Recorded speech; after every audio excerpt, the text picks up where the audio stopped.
So I mentioned in week 1, when I launched this series, that Job is a story about our suffering and God's sovereignty, our pain and God's providence. It's a story about those intersections in life where our misery and God's mercy collide, where our grief and God's grace crash into each other, where catastrophe and compassion wreck. It's about being a broken person, living in a broken world with other broken people, but with a faithful God.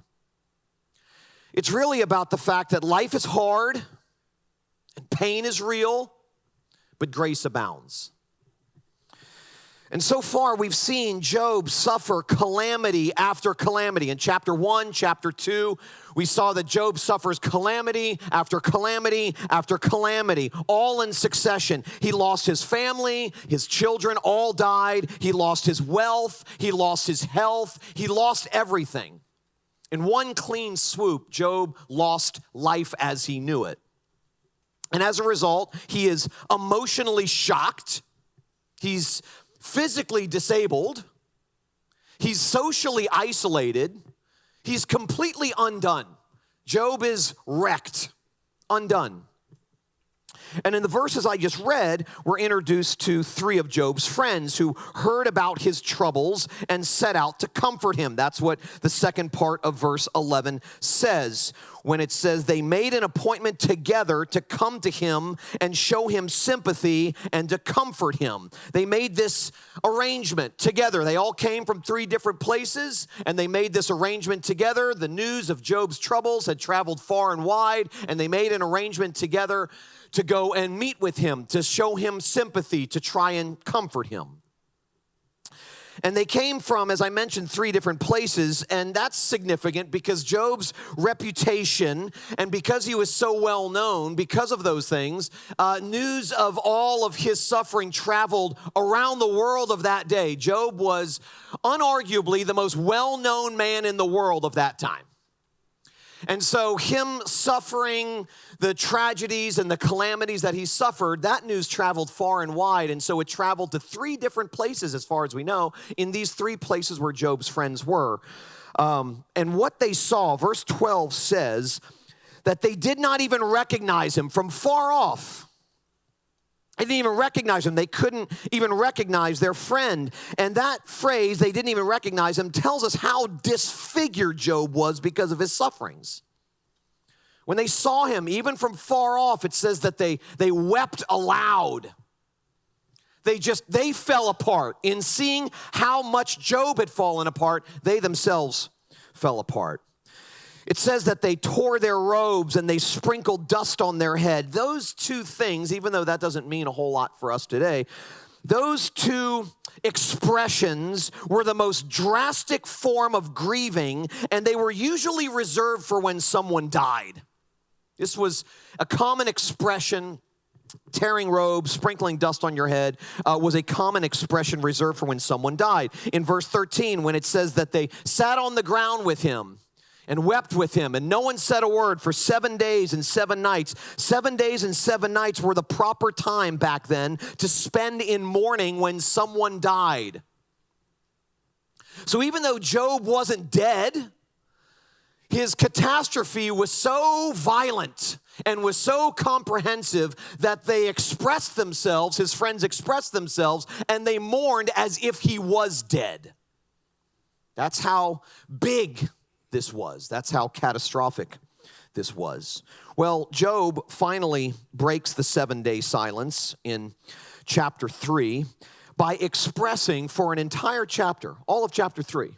He breaks the silence. There's only weeping for 7 days and 7 nights. I've said this before, and we'll get to this next week. But Job's friends were amazing counselors until they opened their mouths.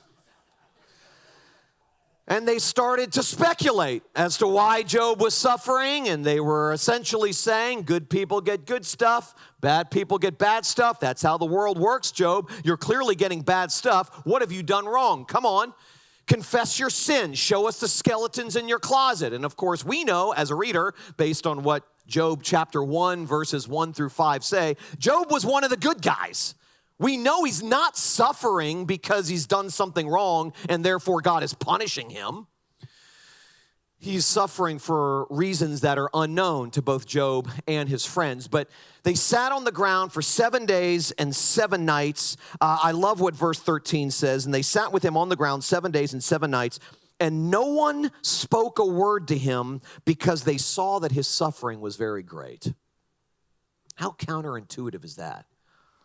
How quickly we want to fill the silence when someone is suffering and try to offer some platitude or some word of comfort, when in reality, all we should do is weep with those who weep. The fact that they saw that his suffering was great and therefore kept their mouths shut shows that they at least started off with a modicum of wisdom. That all comes crashing down in the next, 30 some odd chapters, as we'll begin looking at next week. But Job finally breaks this 7-day silence by expressing for an entire chapter that he'd wish he'd never been born.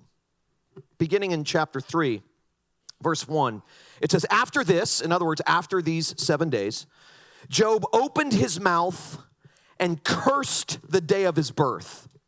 And Job said, let the day perish on which I was born, and the night that said a man is conceived, let that day be darkness. And he spends the rest of the chapter wishing he had never been born, cursing the day that he was born. His response, and we looked at this in chapter 1 and 2, okay? He experiences this succession of calamities, with his children all dying at one time in the same place, all of his livestock being killed, his health is gone, his wealth is gone, his family's gone, life as he knew it is gone. And in chapter 1, when he gets news of all of this, it says that Job's response was, naked I came from my mother's womb, and naked shall I depart. The Lord has given, and the Lord has taken away. Blessed be the name of the Lord. Now, I can't relate to that. Okay, I don't know if you can. If you can, then you're godlier and holier and more spiritual than I am. But that's not my initial response in the face of tragedy, in the face of pain, in the face of trouble, in the face of suffering. His response in chapters 1 and 2 is so unusual that some put Job on a pedestal, believing he's some super saint. I was telling Stacy last night, we were on our way to grab a quick dinner, and I told her that I went back and looked at some early sermons I had preached on Job. And when I mean early, I mean I was probably 27, 28 years old. I've preached through the book of Job more than any other book in the Bible, ever. I mean, I've literally preached through this book probably once every 5 years over the last 20 years or so. And it's always a little bit different. The sermons aren't the same, and I went back to look at some of the early ones. And I don't know about you, but if you ever think back to things you said 20 years ago, you find yourself ashamed and embarrassed, okay? Quick story, quick caveat, not caveat, quick story. Stacy and I were flying somewhere at one point. I don't remember where we were going, but we were on a plane. She likes the window seat. I like the aisle seat. We always keep our fingers crossed that no one will sit in the middle seat. And on this particular occasion, God smiled on us, and there was no one in the middle seat. Stacy in the window, me in the aisle. Then she was watching a movie, and I had headphones in, and I had my laptop propped open on my lap, and I was working on some stuff, and I went back to look at some old sermons from, years ago, 20 some odd years ago, to try to find some material that I was looking for. And Stacy looked over, and I'm not going to demonstrate, because the camera's on, the hand gestures that I was making, okay? But she looked over, and I had this very defined hand gesture, both hands facing my laptop with this red face. And Stacy was like, takes her headphones off. She's like, what's the matter with you? I'm like, I'm reading through some old sermons of mine, and I can't stand this guy. I felt like I needed to apologize to everybody that heard this message. I needed to track them down and tell them that I was sorry. Well, a similar experience happened yesterday. I was going back through some old Job sermons. And I came across a sermon I preached on Job chapter 1, where Job suffers calamity after calamity after calamity and responds by saying, naked I came from my mother's womb, naked shall I depart. The Lord has given and the Lord has taken away. Blessed be the name of the Lord. And what I said, which was very typical of an idealistic 27-year-old at that time who hadn't suffered a whole lot, was one of the ways you can know for certain that you're a Christian is if this is the way you respond in the face of calamity and trouble. Yeah, bad. You guys know that's bad, right? I've trained you well. Good. I'm the kind of preacher that I rail against when I rail against preachers. I'm the guy. Thou art the man. I'm him. When I read chapter 1 and chapter 2, even in chapter 2 when he suffers another series of cataclysmic events and his wife says, are you still holding on to your integrity? Why don't you just curse God and die already? It's great support, great marital support. And Job's response is, shall we not receive good from God as well as evil? I'm thinking, okay, this guy's response is way too good to be true. That is the way he responded. The Bible records it that way. And yet, when I read that, I don't find myself feeling comforted. Because I go, that's not the way I respond. I feel guilty when I read that. Because I think that's the way I ought to respond, isn't it? It is true that the Lord gives, the Lord takes away. Blessed be the name of the Lord. We're owners of nothing and stewards of everything. Everything's on loan from God, including the very air that we're breathing. So it's true. What Job says is true. But man, that's not the way I feel in the moment of pain. I feel angry, frustrated that God could be doing something different and he's not. That God could be caring for me in a different way and he's not. That God is being unjust, that he's being uncaring. So in chapter 3, when Job's humanity comes out loudly and clearly and he finally buckles and he curses the day he was born, that I find encouraging. That I can relate to. When he's suffering loss after loss in chapters 1 and 2 and says, God is good. He's on his throne. The Lord is good. I'm like, come on, man, really? But when he says in chapter 3 things like, let the day perish that I was born. I wish I would have died at birth. I have no rest. Trouble is all around me. Dread befalls me. That I can relate to. Fear and frustration in the face of loss is something I can relate to. Crying and confusion, sleeplessness and hopelessness in the wake of tragedy, that's something I can relate to. There are some religious people, you may have even bumped into a few of these fine folks over the years, but there are some religious people who make it sound like our faith is weak if we cry and question and grieve. I've heard plenty of people over the years say that if we truly believe that God is in charge and working all things out for our good, then we should remain cheerful, even in the crucible of catastrophe.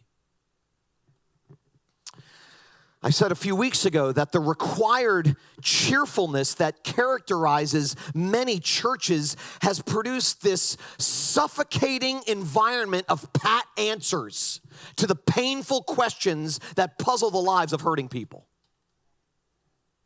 It's a pandemic. But the Bible doesn't brush lightly over pain. You never find God sanctioning this suck it up and get over it kind of posture toward hurt, ever. In fact, the Bible is emotionally realistic when it comes to the real pain which plagues real people in a real broken world.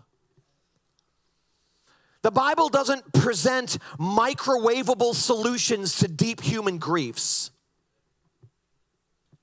In fact, when we looked at the Psalms, we did a whole series on the Psalms called A Song for All Seasons before I started this series. And one of the things that we looked at week after week was that the Psalms give us the space to feel what we're feeling without apology and to express the way life actually is.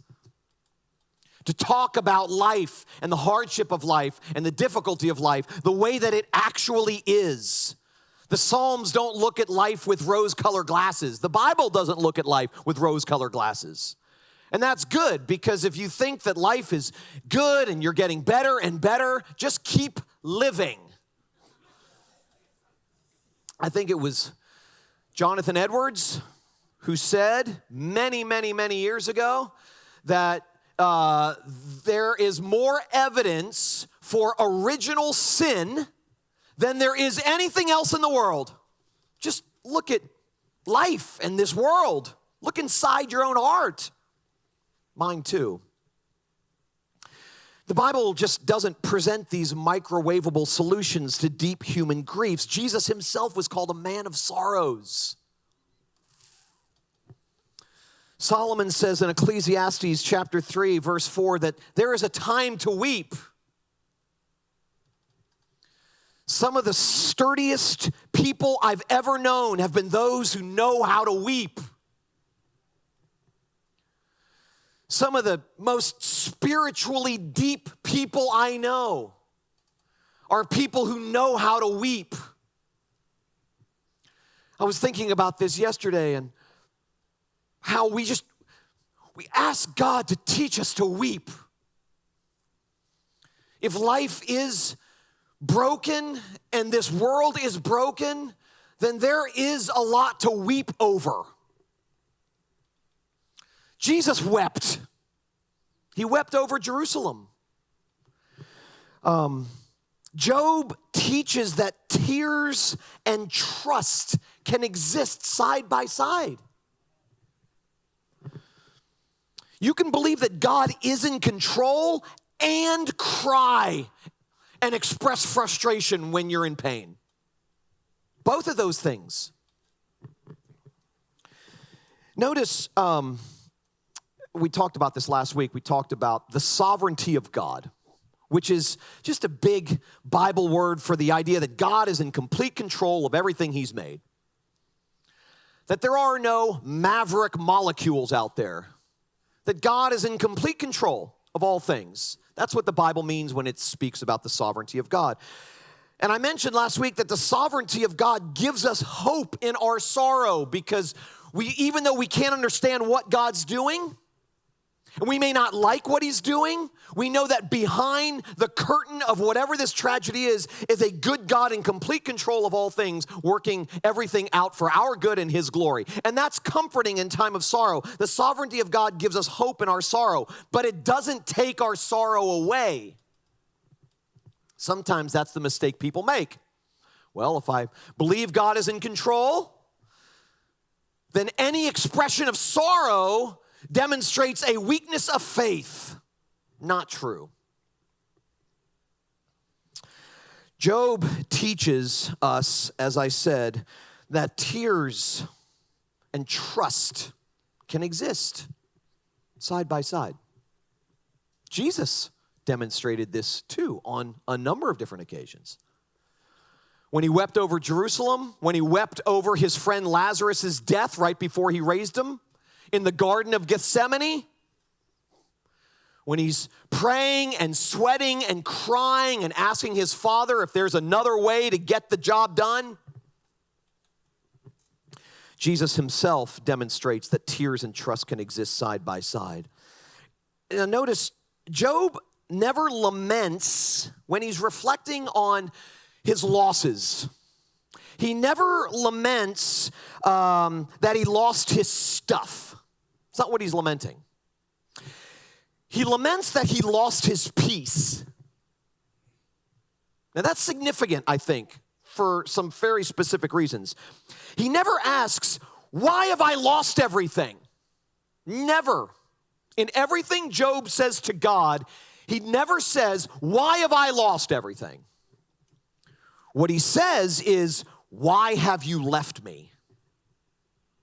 The perceived loss of God in his suffering was in Job's mind his greatest loss. Job chapter 29, I'm going to skip ahead a little bit. Job chapter 29, verses 2 through 5. Job chapter 29, 2 through 5.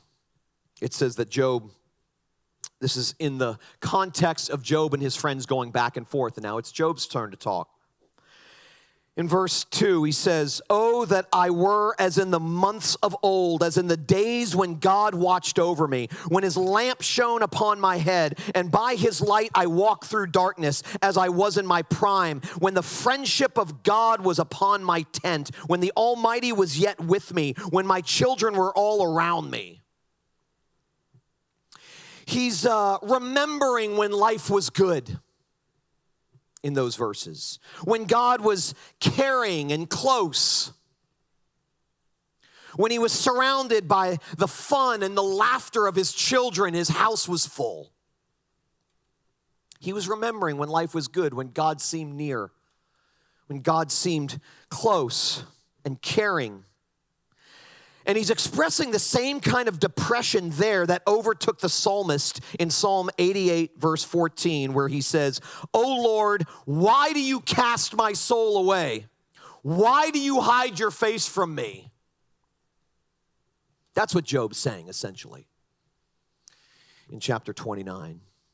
A huge part of Job's suffering is that God seems so indifferent to him. A huge part of Job's suffering is that God seems so distant. God seems so absent from the pain that Job is experiencing. Job was feeling what the Puritans used to call God's dreadful withdrawal. Those seasons of life where God seems far away, where he seems detached, uncaring. That was the big thing we looked at last week. If God is in charge, if he is in fact sovereign, if he's in control of all things, then he must not be good, because look at this world and look at my life. If there's a big God up there who could have stopped all of this and chose not to, he can't be good. Job felt alone in his pain. He felt alone in his ache. He felt alone in this world. You ever feel like that? I mean, I have. I still do. I can't tell you how many times I've cried out to God, begging him to hear me, to help me. I have felt paralyzed by aloneness. I have felt crippled by fear, hopeless in the wake of heartbreak. I have lived with the incapacitating dread that I would never enjoy life again. I have yelled the same words that the psalmist yells in Psalm 42 when he says, "Why have you forgotten me?" Why? Funny story. That I heard many years ago. Arthur Conan Doyle, is that it? Sherlock Holmes guy? Yeah, is that right? Nobody knows? It's the most uneducated group of people I've ever stood in front of in my life. I'm just kidding. Is that right? Am I right? Okay. The guy who wrote Sherlock Holmes, okay, once conducted a sociological experiment. He wrote like 10 letters to 10 very well-known leaders in England, political leaders, and wrote a letter. It was anonymous. None of them knew it came from him. It was a letter that reached them, which simply said, "All has been discovered, flee at once." And all of them left town. He just wanted to demonstrate that we all know we're guilty. That if I got a letter that said, "All has been discovered, flee at once," you'd never see me again, okay? I mean, this is kind of, I have felt that way. I have felt crippled by fear. What else is going to happen? When is the other shoe going to drop? Things seem to be going so well. Something bad has to be just around the corner. Hopeless in the wake of heartbreak. I mean, do you ever feel like God has forgotten about you? Like he doesn't care about your trouble, like he's against you, not for you? I have felt that way, and I know lots of people who have felt that way, and that is the way Job felt. Okay, now listen very carefully.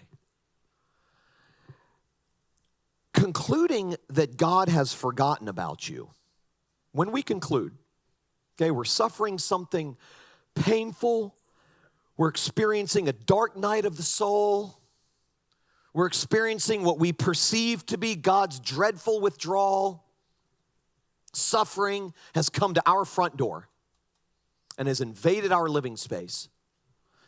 And as a result, we conclude that God has forgotten about us, that he doesn't care about our trouble. When we conclude that God has forgotten about us, that he doesn't care about our trouble, it assumes that relieving us is the only way for God to show you that he cares. Okay, now think about that for a second. That is huge. When we find ourselves, as I often do, find myself questioning God's care and concern for me because life is falling apart. Things are hard. Kids are suffering. I've prayed for 1,000 times since I prayed from the time they were in their mother's belly that God would protect them, that God would keep them, that God would preserve them, that God would watch over them. And then I see them do things, make decisions, and go in directions that are destructive. And I'm like, God, I mean, I prayed. I've done what you asked me to do. I prayed for all of my children since they were conceived. What happened? You not care? Whenever we experience something difficult, pain, suffering, trouble, whatever the case may be, and as a result we conclude that God doesn't care about us, we are assuming that the only way for God to show that he cares is to relieve us of that pain. But what if God not relieving you right now is proof of his care? What if God is working for you in ways that you can't see? And he's doing things for you that you can't feel? The Southern novelist Flannery O'Connor once said beautifully, "Tragedy is strangely capable of returning my characters to reality and preparing them to accept their moment of grace." The moments when I have felt closest to God are the moments when I've needed him the most. The moments when I have felt strong and self-sufficient are the times I've felt furthest from God because I don't think I need him. Those times when I have felt God's presence the most are those times when I have felt the weakest, when I have failed, when I've been flat on my back. C.S. Lewis speaks to this when he says, God whispers to us in our pleasures, but he shouts to us in our pains. We see more of God when life is hard than when life is good and easy. We see more of God's goodness, more of God's faithfulness, more of God's provision for our lives and giving us everything we need when things are hard, when we're flat on our back. Remember, I told you last week that when we get to the end of Job, Job says, having suffered everything that he has suffered, he says, my ears had heard of you, O God, but now my eyes have seen you. And I said that the road from knowing about God to knowing God, from hearing to seeing, is paved in suffering. It's paved in loss. There is simply no other way to be set free from our innate sense of self-sufficiency than to lose. And we think losing is the great enemy. It's not. We think failure is the great enemy. It's not.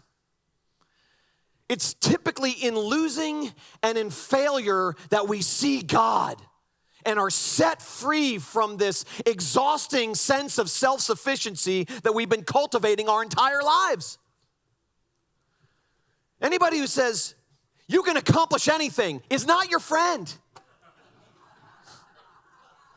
Anybody who says, you just put your mind to it and you can soar through the clouds is not your friend. They're not telling you the truth. Live long enough, suffer enough, lose enough, and the idealism of youth fades in favor of a robust realism that helps you see, I am far weaker than I ever thought I was, but God is far stronger than I ever hoped for or imagined. That's when we see God in ways that we couldn't see him before when life was good. Why else would Job say, before my ears had heard of you, I had respect for you, God. I did my duties. I prayed my prayers. I went through the religious rituals. I was a good man. But now because I've lost, I've experienced tragedy, I've experienced bad, now I see you. Now I see you. As I said a number of weeks ago, there's no better place to see God with his hands in the dirt than on the cross. Suffering has a way of revealing to us that we can't make it on our own, that we need help. Suffering reminds us how not in control we are, how little power we have, and how much we need God. Suffering has a way of stripping away all our resources so that in the end, all we have is the only thing that ultimately matters, the love and approval of God. Suffering has a way of stripping us down in a way that, if you look at it from the right angle, demonstrates God's care. I'll tell you what Jesus said in Luke chapter 4. He gave us his mission statement in Luke chapter 4. He tells everybody why he came, so that there would be no question or confusion about why the second person of the Trinity, the second person of the Godhead, God himself, fully God, fully man, showed up on earth. So there would be no confusion as to why that happened. Jesus says, I've come to set the captives free. Well, free from what? From sin and death? Yeah, okay. But what, really? Free from ourselves. Self-reliance is the real slavery. And so what if suffering, just what if, okay, speculating here, what if suffering has a way of stripping our self-reliance down so that we are set free from it, and we in turn learn to trust and depend on God even more, which is the essence of freedom. That means that God is demonstrating his care when he does not relieve us right away. Suffering and loss, let me be clear about this, suffering and loss in and of themselves are not good. Okay, they are expressions of a broken world, a world that God intended to be different and will one day restore again. So suffering and loss are not good, but God brings amazing good out of suffering and loss. That's our hope. Martin Luther, and I'll conclude with this. Martin Luther famously wrote, whoever does not know God present in suffering does not know God at all. I told you last week that he said, suffering has made me a better theologian than any book I've ever read. In other words, suffering has taught me things about God that teachers can't, that books can't. Suffering has shown me God in the cracks of life in a way that I would have never seen. So, if he says, whoever does not know God present in suffering does not know God at all, it begs the question, so what would a God who is present in suffering look like? Well, first and foremost, he would be a God who suffers himself. Maybe even dies. He would be a God who meets us in our suffering rather than on the other side of it. Pain might even be one of his primary avenues for setting people free. You see, the hope of the Christian faith is not that we will get past our pain in this life. That's not it. Rather, it is that God promises to be with us when we are in pain. The promise of the Christian faith is not that God will relieve us of our suffering, but that he will always be with us in it. Yea, though I walk through the valley of the shadow of death, thou art with me. And we may never fully understand why God allows us to suffer in the ways that we do. We won't. But we don't need answers as much as we need God in our suffering. It's not relief from problems and relief from pain that we ultimately need. It's God. It's not answers as to why we're suffering that we ultimately need. It's God. It's not a problem-free life that we ultimately need. It's God. So, I've got bad news and good news for you. The bad news is that our suffering isn't going away. Not in this life anyway. But the good news is, neither is God.